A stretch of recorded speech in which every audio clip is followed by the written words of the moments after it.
Hey you, how are you really doing? Let's be honest for a sec, life is tough. And when you're walking the path of addiction and recovery, it can feel like a constant uphill battle. I see you, and I get it. But today is the perfect day to recharge your spirit and get ready to absolutely crush the week ahead. So let's talk about some power moves to ditch that victim mentality and step into your I got this power. First, let's change that internal script. It's so easy to fall into the why me trap. But starting right now, I want you to repeat this with me. Even if it's just in your head, I will not play the role of the victim. I won't live in self-pity. And I won't point fingers. Second, own your power. Remember that you are the main character of your story.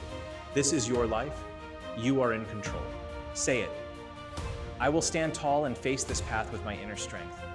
And finally, the most important one, believe in yourself. Even when it's hard, even when you stumble, look in the mirror and tell that person looking back at you, I believe in me. I got this. You are so much stronger than you realize. Let's plan 3 steps that increase your inner powers and be stronger. Not just today, but every day. All right, let's have some real talk. No filters, no holding back. We're diving deep into something that touches so many of us. Addiction, recovery, and the ghosts of our past. We all have a history, right? A collection of stories, experiences, and personal battles that have shaped who we are. For a long time, maybe you felt like you were drowning in that history. Like you were just a product of your past mistakes. I've been there. It's a heavy weight to carry. I used to think my past defined me. I'd look in the mirror and see a collection of bad choices, of moments I wasn't proud of. It was so easy to fall into the trap of thinking, this is just who I am. This is my story, and it's a tragic one. That narrative, that victim mentality, it's comfortable in a twisted way. It gives you an excuse. It lets you off the hook. But let me tell you something I had to learn the hard way. That S a dead-end street. Here's the truth, and I want you to really hear this. You are not a victim of your past. You have been a student of it. Every single stumble, every rock bottom, every moment of despair. That wasn't your final destination. That was your classroom. Your past wasn't there to break you. It was there to educate you on how to build your future. It taught you what doesn't work. It showed you your own limits, and more importantly, it showed you the incredible strength you never knew you had. You now have the power to look back at that person, not with shame, but with a little bit of gratitude for the lessons, and stand tall in the person you are today. And this is where the real power kicks in. With every single day that you choose sobriety, with every morning you wake up and decide to fight for yourself, you are doing something revolutionary. You are taking radical responsibility. Think about it. In active addiction, how much time do we spend pointing fingers? Blaming our parents, our job, our partner, the world, anyone but ourselves. It's a defense mechanism. But in recovery, that changes. Every day you remain sober, you're saying, no more excuses, my life is my responsibility. You stop deflecting and you start building. You're not just avoiding a substance. You are actively constructing a new reality, one choice at a time. That, my friend, is not just strength. That is a superpower. So, the real question is, are you ready to own that power? Are you ready to flip the script in your own head? To stop seeing yourself as someone who is recovering and start seeing yourself as someone who is discovering their true potential? It is time to change that internal monologue from I can't to I am, from I'm trying to I'm doing. So, are you ready to change your mentality and flip the switch of inspiration, motivation, and welcome a I got this mindset with these 3 simple actions? Hey, let's talk for a minute. I want you to think about a moment, maybe even something that happened today, where your first thought was, if only, you know the one? If only my boss hadn't said that. Or if only the traffic wasn't so bad. Or maybe something deeper like, if only they hadn't done that to me, I wouldn't be feeling this way. It's that classic blame game, right? We all play it. It's that super easy, almost automatic reaction to point the finger somewhere else. It's their fault that I'm so stressed out. This situation is why I feel like I'm about to break. It's a tempting narrative because it lets us off the hook. For a fleeting second, we get to be the victim of circumstance, and it feels easier than taking responsibility.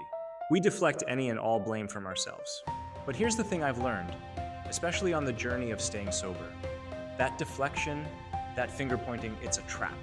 It's a cage we build for ourselves, bar by bar. With every if only and every it's their fault. And what does that cage do? It keeps us stuck. It keeps us powerless. It whispers that we have no control, that our feelings and our actions are just reactions to what the world throws at us. And that, my friends, is the most dangerous lie we can tell ourselves.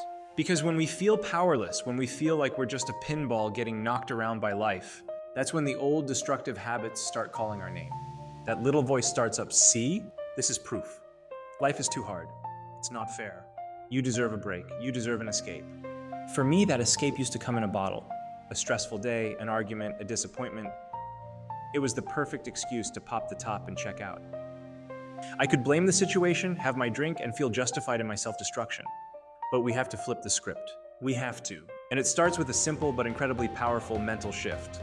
The next time you catch yourself in that thought pattern, the moment you think, if only this hadn't happened, I want you to stop. Just freeze that thought right where it is. Take a breath, and then immediately, the second you catch it, turn that thought on its head. Ask yourself one single question. What is my move now? Not whose fault is this? Not why does this always happen to me? But what is my move now? See the difference? The first set of questions looks backward. It keeps you chained to the problem, marinating in the negativity and the injustice of it all. But what is my move now? That question is pure forward motion. It yanks you out of the passenger seat and puts you right back behind the wheel of your own life. It forces you to focus 100% on solutions. The thing already happened. The past is concrete, we can't change it. But our next action? That is entirely completely up to us. All right, let's talk about step number 2 in your journey. And honestly, this one is a game changer, making that accountability call. I know. Picking up the phone can feel like the heaviest thing in the world sometimes. But trust me, it's a lifeline. Think about the weekend. Friday night rolls around, the work week is done, and that little voice in your head starts whispering. It's that old familiar pull, that temptation to just have one. This is where your accountability partner, your coach, your support person, whatever you want to call them, becomes your secret weapon. Checking in with them before the weekend even really gets started, it's like putting on a suit of armor. It's a preemptive strike against those cravings. You're telling yourself and someone else, I'm committed to this. I'm choosing a sober weekend. It's not about being weak, it's about being strategic. There's this misconception that asking for help is a sign of weakness. That true strength is about toughing it out on your own, white-knuckling your way through the struggle. But that's just not true. Real, genuine strength is having the self-awareness to know your triggers and the courage to say, hey, I need some backup. It's admitting you can't do it all alone, and that's incredibly powerful. When you make that call, you're not just getting through the moment, you're grounding yourself. You're setting a powerful intention for the week ahead, reminding yourself of your goals and why you started this journey in the first place. And here's the beautiful part. It's all about small, consistent steps. We always hear one day at a time, right? Well, that accountability call is how you honor that. Each check-in, each text message, each conversation where you share your wins, no matter how small they seem, is a celebration. You made it through Tuesday without a drink? Call your person. You navigated a stressful family dinner and stayed sober? Definitely call your person. You're not just reporting in, you're stacking evidence. You're building a mountain of proof that you can do this. And soon enough, you'll look back and realize that one day at a time has turned into a week, and that week has turned into a month, and that month has turned into a new life. So who are you going to call this weekend? Make a plan. It's the strongest move you can make. Step number 3. And honestly, this is where the magic really starts to happen. My partner David and I, we call this our bucket list. But it's not your typical before I die kind of list. And we have it planned out for at least the next 3 years. So what is step 3? It's this: plan your growth wins. I want you to really hear that. Plan your wins. This isn't about just hoping for the best or wishing for change. This is about being the architect of your own evolution. It means you take out your calendar, your phone, your planner, whatever you use, and you intentionally, strategically schedule time for you. Time for your personal growth. And I mean schedule it like you would a doctor's appointment or a crucial work meeting. Block out the time. Make it non-negotiable. So what does that look like in real life? Well, each week, maybe you schedule 1 hour to learn a new skill. You've always wanted to learn guitar? Block out guitar practice every Wednesday at 7 p.m. Want to learn to code? Schedule it. Want to finally understand how to invest? Find an online course and put it on the calendar. It also means planning your health. Don't just say, I'm going to work out more. Look at your week and schedule it. Monday, 6:30 a.m., 30-minute run. Thursday, 6 p.m., gym session. This is how you build physical strength and resilience. But growth isn't just about skills and fitness. It's about connection. It's about your mental and emotional well-being. So you schedule that too. Plan a coffee date with a friend you haven't seen. Schedule a dinner with your family. If you're in recovery, like I am, you put your support group meetings in the calendar as a top priority. And here's a key part people miss. After those meetings, after those connections, schedule 15 minutes for reflection. What did you learn? How did you feel? What are you grateful for? This process, this is about building momentum. You're not just waiting for victories to fall into your lap. You are planning and preparing for your next win. Each scheduled workout, each hour of learning, each supportive conversation. It's like laying another brick in the foundation of the person you want to become. And this right here, this is what it truly means to never give up. It's not some vague, rah-rah motivational poster. It's the daily, gritty, intentional work of pushing forward. It's looking at your calendar and seeing a future you are actively creating. It's believing in the power that is already inside you and giving that power a plan, a structure, a path to follow. What's one growth win you can schedule for this week? Just one. Learn a new recipe, a 20-minute walk, a phone call to a mentor. Plan it, schedule it, and then go out and achieve it. That's how you build a life you're proud of, one intentional step at a time. 3 years. It's wild to even say that out loud. 3 full years since David and I took our last drink. It feels like a lifetime ago. And at the same time, like it was just yesterday. Our journey into sobriety wasn't exactly planned. It wasn't a slow, gentle decision we made over a cup of coffee. It was a freight train. A diagnosis for David came out of nowhere.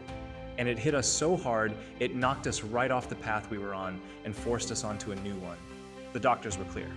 The lifestyle had to change, or there wouldn't be much of a life left to live. It was terrifying, but in that terror, we found a strange kind of clarity. We had to get sober, not tomorrow, not next week. Right now, and we had to do it together. The first few months were a blur of just trying to survive. We were learning as we went, white-knuckling it through cravings, relearning how to have a conversation, how to feel our feelings without a buffer. But slowly, something amazing started to happen. As the fog of alcohol lifted, we started to see the world again. Really see it. It's like we'd been living life in black and white, and suddenly, someone turned the color on. Sunrises felt brighter. Food tasted better. We started laughing again, real deep belly laughs. We discovered this whole new world that was there all along, but we'd just been too numb to notice. We started a bucket list, all the things we said we'd do someday. And now, we're actually doing them. We're checking things off one by one, from simple things like hiking a trail we always drove past, to bigger adventures we never thought we'd have the courage for. And that's really why we're here, sharing this with you. This journey isn't a straight line.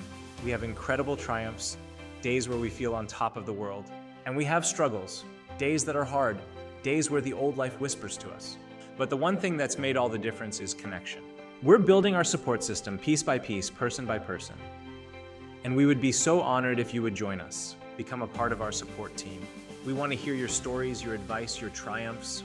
Because whether you're 1 day, 1 year, or 10 years into your own journey, or just supporting someone you love, your story matters. Your experience can be a lifeline for someone else, just like us, who is figuring out how to build a new life from the ground up. That's why we started this channel. So if you take one thing away from this, let it be this. Never, ever give up. It is so damn hard, but you are so much stronger than you think. We didn't know if we could do this, but here we are, 3 years in, and we are in this fight to the end. Together. And with you, we're even stronger. Thanks for listening.